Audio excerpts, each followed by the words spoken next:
ফেরেশতাকুলের কাজ। ফেরেশতাদের অনেক বড় একটি কাজ হল তারা খোদার বাণী নিয়ে আসে। অতএব খোদা তাআলা বলেন, আল্লাহ তাআলা ফেরেশতা ও মানুষের মাঝ থেকে রসুলদের নির্বাচিত করেন। এ থেকে বোঝা যাচ্ছে যে ফেরেশতাদের একটি কাজ খোদার বাণী পৌঁছানো।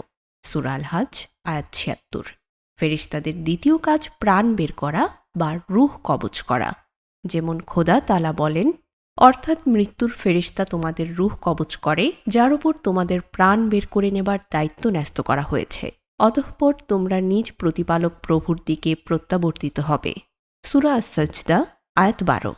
ফেরেশতাদের তৃতীয় কাজের কথা যা জানা যায় তা হল সেসব দুষ্ট লোক যারা নবীদের বিরোধিতা করে তাদের উপর তারা শাস্তি নিয়ে আসে। সেই ফেরেশতারা যখন দুষ্টদের কাছে যায় তখন তাদের মাঝে এমন চৌম্বকীয় শক্তি সৃষ্টি হয় যাতে দুষ্টরা পুড়ে যায়। অনুরূপভাবে দুষ্টরা পেট্রোলের ন্যায় হয়ে থাকে আর ফেরেশতারা আগুনের ন্যায়। তাদের সংস্পর্শে আসলে দুষ্টরা পুড়ে যায়, আর যখন তারা তাদের কাছে আসে তখন তাদেরকে ধ্বংস করে দেয়। যেমন আল্লাহ তাআলা বলেন, তারা কি ফেরেশতাদের আসার অপেক্ষায় আছে? তারা যদি চলে আসে তাহলে একদিকে তারা আসবে আর অপরদিকে এরা ধ্বংস হয়ে যাবে। তারা তাদের জন্য স্ফুলিঙ্গের ন্যায় আর এরা তাদের সামনে বারুদের ন্যায়। সূরা আল আনাম আয়াত ১৫৯। ফেরেশতাদের চতুর্থ কাজ হল তারা মুমিনদের সাহায্য করে। কাফেরদের জন্য তো তারা স্ফুলিঙ্গ যে তাদের নিকটবর্তী হতেই তারা পুড়ে যাবে, কিন্তু মুমিনরা তাদের কাছ থেকে সাহায্য গ্রহণ করে আর তারা তাদেরকে সাহায্য করে।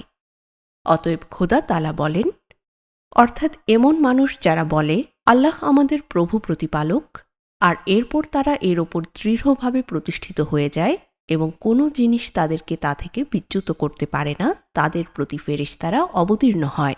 আর তারা বলে, তোমাদের জন্য জান্নাতের সুসংবাদ, তোমরা ভীত হইও না, আমরা তোমাদের সাহায্যকারী এ পৃথিবীতেও এবং পরকালেও, আর জান্নাতে তোমরা যা চাইবে তা পাবে। এ থেকে বোঝা গেল কোনো কোনো ফেরেশতার কাজ মুমিনদের সাহায্য করা। সূরা হামিম আস-সাজদা আয়াত ৩১-৩২। এছাড়া পঞ্চম যে কাজটি রয়েছে তা হল ফেরেশতারা দৃষ্টিগোচর হলে তারা কাফের ও মুশরিকদের ধ্বংস করে দেয়। তাদের আরেকটি কাজ হল মানুষের সাথে থাকা প্রত্যেক ফেরেশতার নবী এবং তার জামাতের প্রতাপ মানুষের হৃদয়ে সৃষ্টি করা। যেভাবে আল্লাহ তাআলা বলেছেন, অর্থাৎ তোমাদের জন্য কি এটি যথেষ্ট নয় যে ৩,০০০ ফেরেশতা তোমাদের সাহায্যার্থে আসুক? সূরা আল ইমরান আয়াত ১২৫। ৩,০০০ ফেরেশতা কেন বলেছেন? এর কারণ হল এখানে শত্রুপক্ষের সৈন্য সংখ্যা এতজনই ছিল। এ থেকে বোঝা যায় এরা উচ্চ পর্যায়ের ফেরেশতা ছিল না, বরং তারা ছিল সেই ফেরেশতা যারা প্রত্যেক মানুষের সাথে একজন একজন করে যুক্ত আছে। কেননা আল্লাহ তাআলা বলেছেন, এটি কি যথেষ্ট নয় যে আমি ৩,০০০ ফেরেশতা দ্বারা তোমাদের সাহায্য করি? অর্থাৎ তোমরা যখন শত্রুর মোকাবিলা করতে যাবে তখন তারা প্রত্যেকের হৃদয়ে তোমাদের ভীতি সঞ্চার করবে। যেমন তিনি এরপর বলেছেন, অর্থাৎ কাফেরদের হৃদয়ে ভয় সৃষ্টি করা হয়েছে। সূরা আল ইমরান আয়াত ১৫২। অতএব প্রত্যেক মানুষের সাথে যে ফেরেশতা থাকে সে শত্রুর হৃদয়ে নবী এবং তার জামাতের ভয় সঞ্চার করতে থাকে। ভয় সৃষ্টির দৃষ্টান্ত এ যুগেও পাওয়া যায়। হযরত মসিহ মাউদ আলাইহিসসালাম তার বিরোধীদের আহ্বান জানিয়ে বলেছেন, মুবাহালা করুন, কিন্তু কেউই সামনে দাঁড়াতে পারেনি। এর কারণ হল যখনই তারা প্রতিদ্বন্দ্বিতার কথা চিন্তা করে তখনই ফেরেশতা তাদের হৃদয়ে এই ভীতি সঞ্চার করে যে মারা পড়বে। এজন্য তারা পথ থেকে সরে দাঁড়ায়। সে সময় আমি সিমলা গিয়েছিলাম। সে সময় এক আর্য আমার সাথে সাক্ষাতের জন্য আসে। তার সাথে বেদ সম্পর্কে আলোচনা হয়। আমি তাকে বলি, বিভিন্ন বেদের সত্য হওয়া সম্পর্কে তোমাদের যদি একিন বা দৃঢ় বিশ্বাস থেকে থাকে তাহলে কসম খাও। সে বলে, আমি কসম খেতে প্রস্তুত। তখন আমি বলি, এভাবে কসম খাও যে এটি যদি সত্য না হয় তাহলে আমার স্ত্রী সন্তানদের ওপর শাস্তি নিপতিত হোক। সে বলে, এটি বলা সম্ভব নয়, এটি বলতে ভয় লাগে। আমি বলি, আমি তো কুরআন সম্পর্কে এ ধরনের কসম খেতে প্রস্তুত আছি। তখন সে বলে, এটি অনেক সাহসিকতার বিষয়। আমি বলি, আমার যখন দৃঢ় বিশ্বাস আছে যে কুরআন সত্য এবং এটি খোদার বাণী, তখন সাহস কেন থাকবে না? এটিই হলো মূল কথা যে এমন মানুষের মনে ফেরেশতারা ভয় সৃষ্টি করে। বর্তমান যুগেও এর উদাহরণ বিদ্যমান, কেননা বারবার মুবাহালা করার চ্যালেঞ্জ ছুড়ে দেওয়া হয়েছে কিন্তু কেউই সামনে দাঁড়াতে পারেনি। সম্প্রতি সুফিবাদের দাবিদার হাসান নিজামী নামের এক ব্যক্তির উদ্ভব ঘটেছে। তিনি লিখেছেন, আমার কাছে আসো, আমি 1 ঘন্টার মধ্যে প্রাণ বের করে নেব। অবশেষে সে এমনভাবে লাঞ্ছিত হয়েছে যে একদম চুপ মেরে গেছে।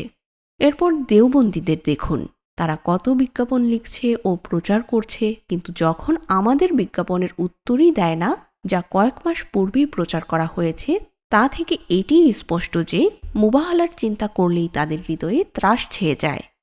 হাদিসে বর্ণিত আছে, এক ব্যক্তি মহানবী সাল্লাল্লাহু আলাইহি ওয়াসাল্লামের নিকট এসে বলল, আবু জাহল আমার প্রতি অন্যায় করেছে, আপনি এর ন্যায় বিচার করুন। আমি তার কাছ থেকে এত টাকা পাই, কিন্তু সে তা পরিশোধ করে না। মহানবী সাল্লাল্লাহু আলাইহি ওয়াসাল্লাম তাকে সাথে নিয়ে আবু জাহলের কাছে গেলেন আর গিয়ে তাকে জিজ্ঞেস করলেন, এই ব্যক্তি কি তোমার কাছে এত টাকা পায়? উত্তরে সে বলল, হ্যাঁ, সে পায়। তখন মহানবী সাল্লাল্লাহু আলাইহি ওয়াসাল্লাম বললেন, পরিশোধ করে দাও। আর তৎক্ষণাৎ সে টাকা বের করে দিয়ে দিল। এ কথা শোনার পর লোকেরা আবু জাহলকে লজ্জা দিয়ে বলল, এটি তুমি কি করলে? অথচ তুমিই তো আমাদের বলে বেড়াতে মুসলমানদের সম্পদ হরণ করা বৈধ, তাহলে তুমি কেন তা দিয়ে দিলে? উত্তরে সে বলল, তোমরা জানো না, তখন আমার মনে হচ্ছিল 2টি উন্মত্ত উট আমার সামনে দাঁড়িয়ে আছে। আমি যদি কিঞ্চিত অস্বীকার করি তাহলে সেগুলো আমাকে চিরে ফেলবে। এটি আসলে ভীতি ছিল যা ফেরেশতা তার হৃদয়ে সঞ্চার করেছিল। এক কথায় ভীতির সঞ্চার করাও ফেরেশতাদের কাজ। ফেরেশতাদের ষষ্ঠ কাজ হল, তারা আল্লাহর তৌহিদ বা একত্ববাদ প্রতিষ্ঠা করে।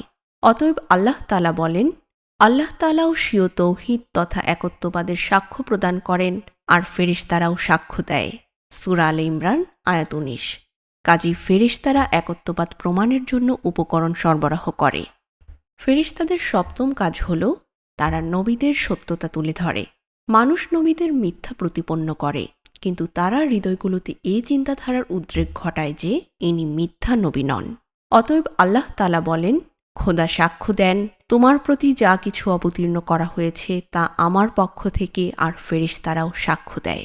সূরা নিসা আয়াত 167। ফেরেশতারা কয়েকভাবে সাক্ষ্য দিয়ে থাকে। উদাহরণস্বরূপ, স্বপ্নে নবীর সত্যতা প্রকাশ করে থাকে। এক ব্যক্তি নবীর শত্রু আর তাকে সে মিথ্যা মনে করে, কিন্তু ফেরেশতার স্বপ্নের মাধ্যমে তার হৃদয়ে এমন বিষয়ের উদ্রেক ঘটে যার ফলে সে নবীকে মেনে নেয়। আসলে বিষয়টি হল, ফেরেশতা এমন সময়ের প্রতীক্ষায় থাকে যে কখন অমুক ব্যক্তির হৃদয়ে পুণ্যকর্মের ইচ্ছা জাগ্রত হবে।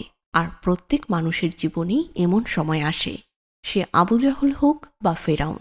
আর পুণ্যকর্ম করার সময় হলে ফেরেশতা তা থেকে সুযোগ নেয় এবং মনের মাঝে নবীর সত্যতার সঞ্চার করে। পরবর্তীতে তা থেকে উপকৃত হওয়া বা না হওয়া বিষয়টি মানুষের নিজের উপর নির্ভর করে। অতএব ফেরেশতাদের একটি কাজ হল, মানুষের হৃদয়ে তারা নবীদের সত্যতার প্রেরণা সঞ্চার করা অব্যাহত রাখে। ফেরেশতাদের অষ্টম কাজ হল, তারা খোদা তাআলার পবিত্রতা ঘোষণায় রত থাকে। যেমন আল্লাহ তাআলা বলেন, এবং তুমি ফেরেশতাগণকে আরশের চতুর্দিকে সারিবদ্ধ অবস্থায় দেখিবে, যারা তাহাদের প্রতিপালকের প্রশংসাসহ পবিত্রতা ও মহিমা ঘোষণা করছে, এবং তাহাদের সকলের মধ্যে ন্যায়সঙ্গতভাবে সুবিচার করা হবে, এবং বলা হবে যে সকল প্রশংসা আল্লাহর জন্য, যিনি জগৎসমূহের প্রতিপালক। সূরা জুমার আয়াত 76। এখান থেকে বোঝা যায় ফেরেশতারা আল্লাহ তাআলার পবিত্রতা ঘোষণা ও গুণকীর্তনে রত থাকে। ফেরেশতাদের নবম কাজ হল, তারা মুমিনদের জন্য ইস্তেগফার করে। এরা বিশেষ ফেরেশতা হয়ে থাকে। খোদা তাআলার পক্ষ থেকে তাদের অবশ্য করণীয় কাজ মুমিনদের জন্য দোয়া ও ইস্তেগফারে লেগে থাকা, যেন মুমিনের পক্ষ থেকে যদি কোনো দুর্বলতা প্রকাশ পায় তাহলে খোদা যেন সেটিকে ঢেকে দেন। এ বিষয়ে আল্লাহ তাআলা সূরা আল মুমিনের 8 নম্বর আয়াতে বলেছেন। এ থেকে বোঝা যায় যে বিশেষ বিশেষ ফেরেশতার কাজ হল, তারা বিশেষ মুমিনদের জন্য তারা দোয়ায় রত থাকে যেন খোদা তাদের দুর্বলতাগুলো ক্ষমা করে দেন। এছাড়া সাধারণ ফেরেশতারা সবার জন্য দোয়ায় লেগে থাকে। কেবল সাধারণ মুমিনদের জন্য নয়, বরং কাফেরদের জন্যও দোয়া করে। এভাবে মুমিনরা দ্বিগুণ উপকৃত হয়। তাদের জন্য একদিকে বিশেষ ফেরেশতা দোয়া করে, আর অপরদিকে সাধারণ ফেরেশতারা সবার জন্য দোয়া করলে তাতেও মুমিনরা অন্তর্ভুক্ত থাকে। সবার জন্য দোয়া করা সম্পর্কে আল্লাহ তাআলা বলেন, খোদার রহমানিয়াতের অর্থাৎ করুণা বন্টনের দায়িত্বে নিয়োজিত ফেরেশতারা সবার জন্য এই বলে দোয়া করতে থাকে যে ক্ষমা করে দাও। সূরা আশ-শূরা আয়াত 6। আমার মতে দোজখ বা জাহান্নাম খালি করার জন্য আল্লাহ তাআলা এই পথটি খোলা রেখেছেন। আল্লাহ তাআলা ফেরেশতাদের দোয়ার ফলে অবশেষে বলবেন, যাও, আমি সবাইকে ক্ষমা করছি। ফেরেশতাদের দশম কাজ হল তারা প্রকৃতির নিয়ম পরিচালনার চূড়ান্ত কারণ, আর পৃথিবীতে যা কিছু ঘটছে তার সবই ফেরেশতাদের প্রভাবের ফলে ঘটছে। যেমন বৃষ্টি বর্ষিত হয়, বায়ু প্রবাহিত হয়, সূর্যের কিরণ পৃথিবীতে পৌঁছে বিষ প্রভাব বিস্তার করে, প্রতিষেধক নিরোধ করে, ইত্যাদি ইত্যাদি। এর সবই ফেরেশতাদের প্রভাবে হয়ে থাকে। আর এমন কোনো জিনিস নেই যা তাদের প্রভাব ব্যতীত নিজেদের প্রভাব বিস্তারে সক্ষম। কিন্তু এর অর্থ এটি নয় যে বিষ স্বীয় সত্তার বিষ নয় আর প্রতিষেধক নিজ গুণে প্রতিষেধক নয়, বরং এর অর্থ হল বিষ যে ফেরেশতার অধীনস্থ সেই ফেরেশতা অনুমতি না দেওয়া পর্যন্ত বিষ প্রভাব বিস্তার করতে পারে না, এবং যে ফেরেশতার অধীনে প্রতিষেধক সে অনুমতি না দেওয়া পর্যন্ত প্রতিষেধক কাজ করতে পারে না। সব জিনিসের ক্ষেত্রেই একথা প্রযোজ্য।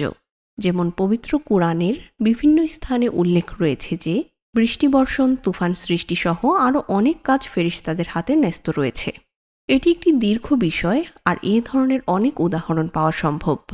এছাড়া সুস্পষ্ট 15-20টি উদাহরণ দেখা যায়, যা থেকে বোঝা যায় যে ফেরেশতারা প্রকৃতির নিয়মের বিভিন্ন দিককে পূর্ণতা দিচ্ছে। গুটিকতক সুস্পষ্ট উদাহরণ থেকে এ বিষয়টি প্রকাশিত হলেও কেউ যদি বলে সেগুলোর কারণে সব বিষয় সম্পর্কে কিভাবে কিয়াস বা অনুমান করা যেতে পারে, সেক্ষেত্রে এর উত্তর হল এই কিয়াস বা অনুমান ইয়াহমিলুনাল আরশা থেকে হতে পারে, কেননা ফেরেশতারাই খোদার সকল গুণাবলীর বহিঃপ্রকাশ ঘটিয়ে থাকে।